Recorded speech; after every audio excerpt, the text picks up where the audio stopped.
Buenos días compañeros, Universidad Distrital Francisco José de Caldas. Este video se hizo para la cátedra de contexto y el tema a desarrollar ahora es la segunda revolución industrial, vista desde los campos científicos, tecnológicos y sociales. La segunda revolución industrial fue un periodo de transformaciones demográficas, económicas e innovaciones tecnológicas que tuvo lugar entre finales del siglo XIX y principios del siglo XX. La segunda revolución industrial fue el resultado de la unión entre la ciencia, la tecnología y el capital financiero. Se produce un rápido incremento de las máquinas automáticas, el trabajo especializado de los obreros y la celeridad de las comunicaciones y el transporte. Lo que la hace diferente de la primera revolución industrial, aparte de todos los avances científicos y tecnológicos, es la descentralización de la misma. Esta segunda parte de la revolución es iniciada en Gran Bretaña, debido a que este país fue el más beneficiado de la primera. Pero en esta vamos a ver que otros países se vuelven potencia. Alemania, después de su unificación, pasa a ser el país europeo que experimentó un mayor crecimiento económico y especialmente industrial. Asimismo, dos países no europeos surgieron también como grandes potencias industriales: Estados Unidos y Japón. Gran Bretaña perdió el primer puesto como potencia industrial, así como la función de motor de las nuevas industrias químicas y mecánicas. Sin embargo, la Marina británica continuó siendo la primera del mundo y por tanto Gran Bretaña siguió siendo la primera potencia marítima y comercial. La industria química moderna. La industria química conoció su primer desarrollo en la primera revolución industrial. Ahora va a experimentar una expansión sin precedentes y se va a encontrar soluciones prácticamente para todos los campos de la producción. Veamos cuáles son los principales avances. La sosa se va a producir de manera rentable tras los descubrimientos del belga Solvay. Este hizo pasar amoníaco por agua salada, así se generaba bicarbonato de sodio, susceptible de convertirse fácilmente en sosa. Esto multiplicó la producción mundial de este producto. Los colorantes artificiales van a sustituir a los colorantes naturales anteriores y se obtendrán de productos derivados de la hulla como el alquitrán y el benzol. Ahora bien, los explosivos adquieren un gran desarrollo. La pólvora era el único conocido y estallaba por ignición. Se van a descubrir nuevos explosivos químicos que estallan por percusión, como la nitrocelulosa y la nitroglicerina, esta última del italiano Sobrero. En 1866, Alfred Nobel, también conocido por los premios que llevan su nombre, inventó la dinamita, mezcla de nitroglicerina y un tipo de arcilla llamada Kieselguhr. Esto genera una gran industria de los explosivos. La dinamita tendrá importantes aplicaciones en la minería y en el campo militar gracias a su gran potencia y estabilidad. En el campo, la demanda de fertilizantes dará lugar al desarrollo de los abonos químicos o fertilizantes sintéticos. Se van a elaborar superfosfatos y nitratos sódicos. Este último se elabora a partir de nitratos minerales procedentes de la Antártida. Europa era la zona que más nitrato sódico consumía. Otros elementos minerales indispensables para las plantas también se sintetizaron químicamente, como el abono de potasio. Ciencia. En esta parte dio a la luz la vacuna contra la tuberculosis y la antirrábica, las dos desarrolladas por el Instituto Pasteur en Francia. Louis Pasteur, químico y biólogo francés, que fundó la ciencia de la microbiología y demostró la teoría de los gérmenes como causantes de enfermedades. Asimismo, Pasteur utilizó un nuevo método para eliminar los microorganismos que pudieran degradar el vino o la cerveza. Después de almacenar el líquido en cubas bien selladas, se eleva su temperatura hasta los 40 grados Celsius durante un breve periodo de tiempo.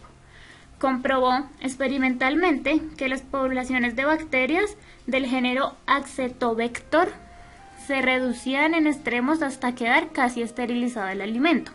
A pesar del horror inicial de la industria ante la idea de calentar el vino, un experimento controlado con lotes de vino calentado y sin calentar demostró la forma contundente de la efectividad del procedimiento. Con posterioridad, Charles North aplicó con éxito el mismo método de Pasteur a la leche en el año 1907. Pasteur dio el primer paso en lo que sería un nuevo método denominado pasteurización en su honor, y lo fue aplicando a otros alimentos líquidos. Este proceso se aplica hoy en día como norma de higiene en muchos procesos básicos de la industria alimentaria y proporciona una garantía de la seguridad de muchos productos alimenticios de manera eficaz en todo el mundo. Rayos X. La historia de los rayos X comienza con el experimento del científico británico William Crookes, que investigó en el siglo XIX los efectos de ciertos gases al aplicarles cargas de energía. Estos experimentos se desarrollaban en un tubo vacío y electrodos para generar corriente de alto voltaje. Él lo llamó tubo de Crookes. Este tubo, al estar cerca de placas fotográficas, generaba en las mismas algunas imágenes borrosas.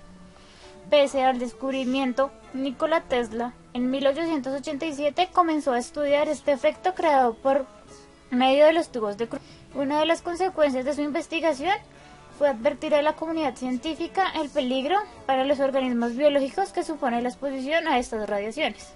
El físico William Conrad describió los rayos X en 1890 mientras experimentaba con los tubos de Hitford-Crookes y la bobina de Rutherford para investigar la fluorescencia violeta que producían los rayos catódicos. Tras cubrir el tubo con un cartón negro para eliminar la luz visible, observó un débil resplandor amarillo verdoso proveniente de una pantalla con una capa de platino cianuro de bario, que desaparecía al apagar el tubo. Determinó que los rayos creaban una radiación muy penetrante pero visible, que atravesaba grandes espesores de papel o incluso metales poco densos. Usó placas fotográficas para demostrar que los objetos eran más o menos transparentes a los rayos X, dependiendo de su espesor, y realizó la primera radiografía humana usando la mano de su mujer. Los llamó rayos incógnita o rayos X porque no sabía qué eran, solo que eran generados por los rayos catódicos al chocar contra ciertos materiales.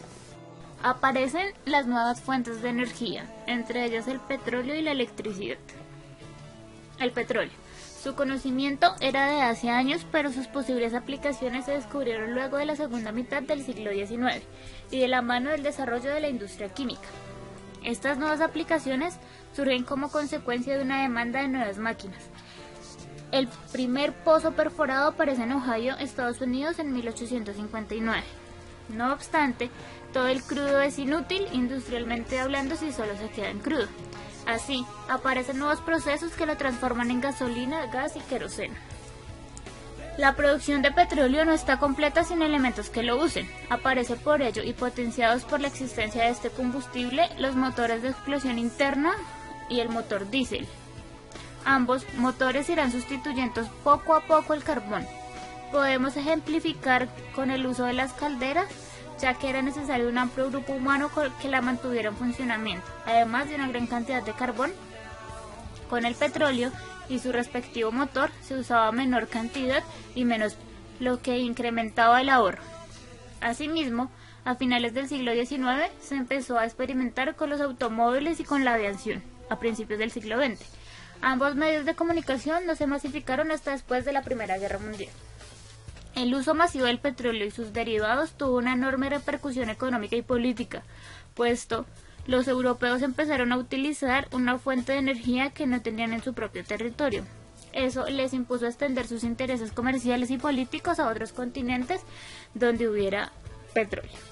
Solo las grandes empresas pudieron explotar el petróleo por los cuantiosos gastos de prospección, extracción y refino. Por ello, desde el principio el petróleo fue oligopolio. La electricidad aparece junto al petróleo como fuente energética que suprime el vapor. Se venía trabajando en su fabricación a escala útil desde el siglo XVIII. El gran problema era conseguir una forma para generarla en grandes cantidades. Esto se solucionó al crear en 1872 el dínamo. Posteriormente, a Edison se le ocurrió mover ese dínamo con los molinos de agua, como en la antigüedad, creando en consecuencia los embalses. futuras presas eléctricas. El primero de ellos en 1882 en Nueva York. El siguiente problema era cómo transportarla. Se solucionó con Deprez, creador de la alta tensión. Las aplicaciones de electricidad fueron casi infinitas, suplantando así a las máquinas a vapor. Aparecen así nuevas utilidades, pero que suponen revoluciones, como la revolución que supuso la creación de la bombilla de Edison. Esta, en principio, solo se destinaba a ser usada en los lugares públicos, pero su generalización cambió la manera de entender la vida y el trabajo, al liberar al hombre de la dependencia de los ciclos día y noche. La electricidad también se aplicó en otros terrenos como en los medios de transporte urbano y las telecomunicaciones. Una de sus últimas aplicaciones fue la electricidad de uso doméstico. Durante la segunda revolución industrial, los avances tecnológicos que se presentaron fueron de vital importancia para las sociedades de la época, las actuales y las futuras, puesto que destacan en esta época las innovaciones en los transportes, ya que a diferencia de la primera revolución industrial, la segunda necesitó una sólida base científica, por lo que se fueron estrechando lazos entre ciencia y tecnología. El avance científico tuvo una creciente inversión en investigación y en desarrollo tecnológico y masificación de los productos que se generaban a partir de estas investigaciones. Tal es el caso del motor de combustión interna. Esto gracias a los diferentes motores que se iban creando, las patentes que se iban adjudicando y a la masificación y propagación de los mismos. La segunda revolución en el transporte terrestre se introdujo con el automóvil. Hasta mediados del siglo existían ciertos vehículos propulsados por vapor. Estos eran peligrosos, pesados y lentos. Tenían una velocidad promedio de 4 km por hora. Solo hasta 1884, los alemanes Daimler y Maybach inventaron el motor de gasolina, mucho más liviano que el anterior. Y al año siguiente, Daimler y Benz fabrican el automóvil. A partir de entonces, la industria automotriz creció y se desarrolló, cambiando el aspecto y la atmósfera de las ciudades que alcanzan el nivel y la importancia de los que gozan en nuestros días. Esto favoreció también al mejoramiento de caminos y puentes. El tránsito en las ciudades se vio innovado por la aparición del tranvía. Ya hacia 1879 había aparecido una de las tantas antecesoras del actual medio de transporte masivo ecológico más implementado en el mundo, la bicicleta. A diferencia de la bicicleta moderna, aquella tenía la rueda de atrás mucho más grande que la de adelante. Con el correr del tiempo experimentó grandes cambios. Ya para 1890 ostentaba un aspecto muy similar al de las bicicletas de nuestros días. Y en 1895 casi todas contaban con ruedas neumáticas. Fue uno de los medios de transportes más difundido, ya que facilitó enormemente la movilidad individual en el campo y la ciudad. En la actualidad se utiliza también con fines recreativos y deportivos. Sobre todo lo podemos ver en nuestra ciudad. Otro invento de vital importancia durante la segunda revolución industrial fue el fonógrafo. ¿Qué hubiese sido de la música en nuestros días y de la industria discográfica si no se hubiese creado el fonógrafo? Este instrumento es de vital importancia porque nos llena de un legado cultural para las clases medias desde esa época hasta nuestros días. Fue muy popular entre las clases medias, aunque posterior a esto tuvo una gran evolución y se inventó el gramófono. Este fue inventado por Emil Berliner y él también potenció la industria musical. La diferencia entre el fonógrafo y el gramófono es que el primero utiliza cilindros que servían para grabar y reproducir sonidos, mientras que el segundo utiliza discos que únicamente se pueden reproducir. El fonógrafo es uno de los tantos inventos que realizó el señor Thomas Alva Edison, quien realizó una demostración pública de su aparato utilizando la canción infantil Mary Had a Little Lamb, con la cual demostró que podía reproducir y grabar sonidos. Un año después de esto, Edison patentó su invento. Otro invento que tuvo una gran trascendencia hasta nuestros días, generado por el señor Thomas Alva Edison, fue la lámpara o bombilla de cristal. Durante el siglo XIX se mantenía la iluminación a gas, pero la sociedad requería algo más. Necesitaba un avance tecnológico que los sorprendiera y que los mantuviera a la expectativa de qué podía venir más adelante. Y eso fue lo que hizo el señor Alva Edison. Con el aporte de grandes terratenientes y comerciantes de Nueva York, se pudo realizar la fabricación, producción, divulgación y exposición de este gran artefacto que no solo revolucionó a la sociedad de París, sino que revolucionó a todo el mundo. Siguiendo aún más con los transportes, el hombre ya había conseguido conquistar el mar y la tierra. Desde ahí miró hacia el cielo. En 1900, Zeppelin realizó las primeras experiencias con el dirigible, nave que permitía el transporte de pasajeros. En 1903, los hermanos Wright inventaron el aeroplano. Estas experiencias fueron continuadas por Alberto Santos Dumont y Louis Blériot, y se iniciaron entonces los primeros vuelos y servicios regulares. Ya en 1914, se recorrió una distancia de 1021 kilómetros en casi 21 horas a una velocidad de 203 kilómetros, .85 por hora, a la altura de 6.228 metros. El avión colaboró mucho con el aspecto económico, ya que gracias a este se facilitó el traslado de productos y personas. Antes, el único medio de transporte que había para trasladarse de uno a otro continente era el barco. Con el avión se puede llegar a un determinado lugar mucho más rápido que con cualquier otro medio de transporte conocido hasta el momento.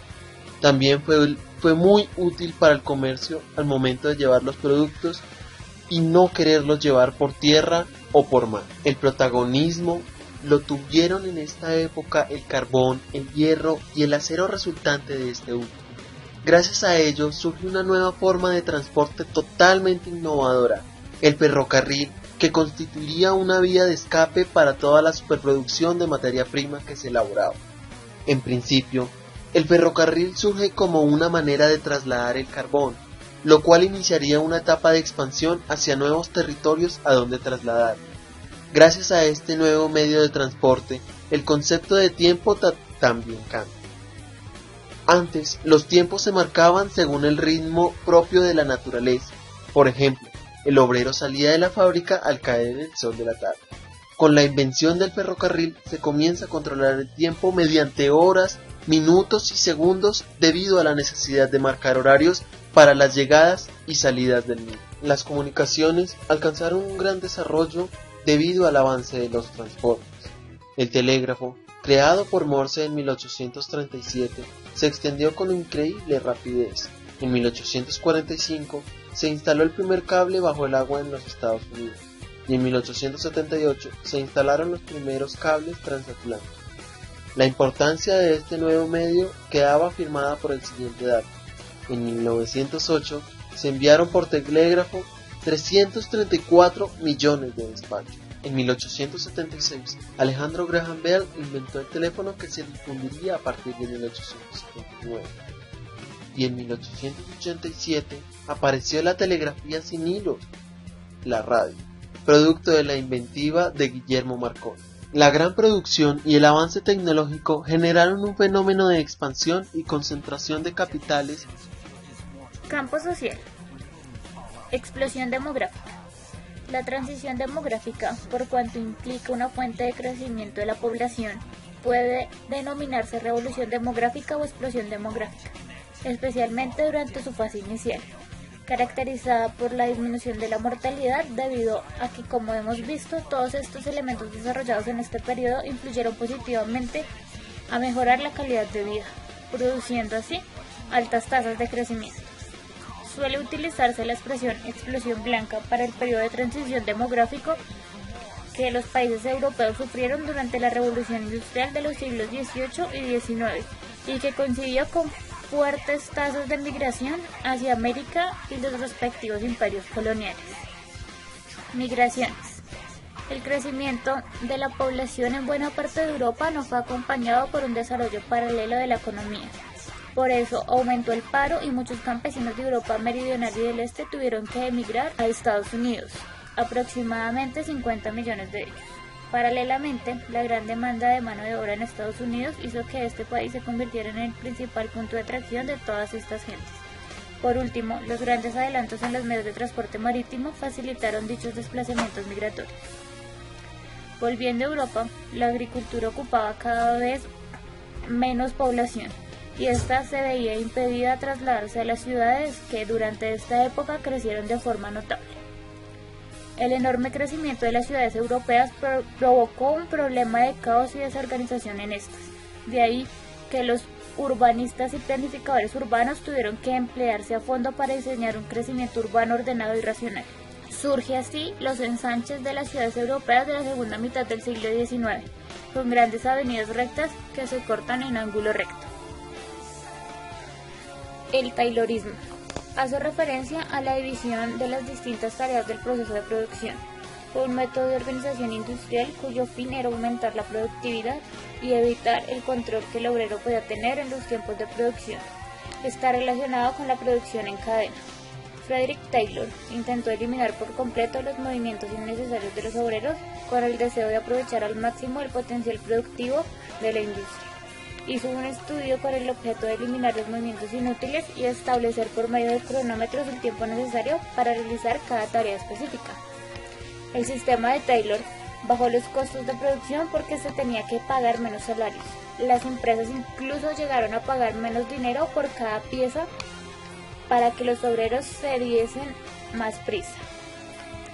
La organización del trabajo taylorista transformó a la industria en los siguientes sentidos: aumento de la destreza del obrero a través de las especializaciones y el conocimiento técnico, mayor control de tiempo en la planta, lo que significaba mayor acumulación de capital, idea inicial del individualismo técnico y la mecanización del rol, estudio científico del movimiento y tiempo productivo. Fordismo. El Fordismo apareció en el siglo XX promoviendo la especialización, la transformación del esquema industrial y la reducción de costos. La diferencia que tiene con el Taylorismo es que esta innovación no se logró principalmente a costa del trabajador, a través de una estrategia de expansión del mercadeo. La razón es que si hay mayor volumen de unidades de un producto, su costo es reducido y habrá un excedente del producto, que superará numéricamente la capacidad de consumo de la élite tradicional y única consumidora de tecnología con anterioridad. También se le conocía como una simple danza, pero nadie lo reconocía hasta hace poco. Aparece un obrero especializado con un estatus mayor al proletariado, la industrialización, y también surge la clase media del modelo norteamericano que se transforma en la cara visible del arqueotipo del American Way. Pero el sistema excluye el control del tiempo de producción por parte de la clase obrera, como solía ocurrir cuando el obrero, además de poseer la fuerza de trabajo, poseía los conocimientos necesarios para realizar su trabajo de forma autónoma. De esta manera, el capitalista quedaba fuera de los tiempos de producción. La idea de sumar la producción en cadena a la producción de las mercancías no solo significó las transformaciones sociales y culturales que podemos resumir en la idea de la cultura en masas o masas medidas. Como prototipo se puede hablar de la creación del automóvil en serie, de la expansión interclasista del consumo que deviene en nuevos estímulos y códigos culturales medidos por el capital. En resumen, podemos contar como elementos centrales del modelo fordista: aumento de la división del trabajo, profundización del control de los tiempos productivos del obrero, reducción de costos y aumentos de la circulación de la mercancía, políticas de acuerdo entre obreros organizados, sindicato y el capitalista, y la producción en serie. El capitalismo. El proceso industrial está cada vez más condicionado al progreso de la ciencia y de la producción industrial, expandiéndose extraordinariamente. Se desarrollan nuevas formas de organización industrial y surge un nuevo sistema de relaciones entre las finanzas, los bancos y la industria, con lo cual comienza la era del capitalismo financiero. La industria se concentra cada vez más en las áreas adecuadas para combinar las ventajas de una gran abundancia de mano de obra, materia prima barata y facilidades comerciales. Las exportaciones de capitales reemplazan parcialmente a las exportaciones de mercancías. Las clases trabajadoras han tenido que hacer frente a nuevos y difíciles problemas respecto a los intereses vitales y sus relaciones con otras clases. Con los avances del maquinismo se va a dar la producción a gran escala y la estandarización de productos, lo que abaratará los precios de venta. Se generaliza el trabajo en cadena. Se va a dar una concentración bancaria y la unión bancos y empresas. Los bancos invertirán en las empresas, lo cual es propio del gran capitalismo. También habrá una concentración de empresas por desesperación de las más pequeñas y unión entre las grandes. Aparecen nuevas entidades empresariales, como lo son el cártel, trust y holding. El cártel es una agrupación de empresas de un mismo producto para controlar el mercado, sin perder su independencia. Se puede hacer un cartel para fijar los precios, la producción o ambas cosas, típico de Alemania. El trust es una agrupación de empresas dirigidas por un mismo equipo, por lo cual pierden la independencia, típico en Estados Unidos, donde se dictaron leyes antitrust. El holding es una sociedad financiera que controla varias empresas adquiriendo la mayor de las acciones. Estas asociaciones tienen al monopolio, por lo cual el gran capitalismo está lejos de la libre concurrencia del librecambismo. Se le llama también capitalismo monopolista. Otra forma de conseguir el monopolio de un mercado es a través del dumping, que consiste en vender por debajo del coste si es preciso para arruinar a la competencia y una vez que se domina el mercado, imponer los precios. El capitalismo financiero. Los bancos se utilizaban fundamentalmente para cambiar moneda, realizar pequeños o medianos préstamos o pagar facturas. Ahora se convierten en bancos de negocios o de crédito para la industria. El capital financiero es el capital de la industria y de los bancos combinados. Un mismo grupo de grandes capitalistas dominaba al mismo tiempo bancos e industrias. Los bancos pasaron a controlar numerosas sociedades anónimas y a gestionar las acciones de los pequeños inversores. Se produce también un proceso de concentración bancaria.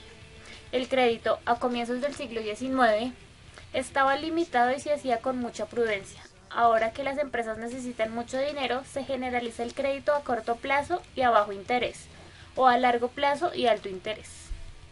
La bolsa es la institución y el lugar físico donde se reúnen los que ofrecen y demandan títulos para realizar transacciones públicamente, dando lugar a un precio único para cada valor llamado cotización. Lógicamente, la actividad de la bolsa va siendo cada vez mayor. El final de esta revolución suele fijarse en 1914, año en que da comienzo la Primera Guerra Mundial, aunque esta fecha es la más aceptada y empleada. No es totalmente correcta en el caso de los países no europeos, pues no fue hasta 1917 cuando países como Estados Unidos o Japón participaron activamente en la guerra.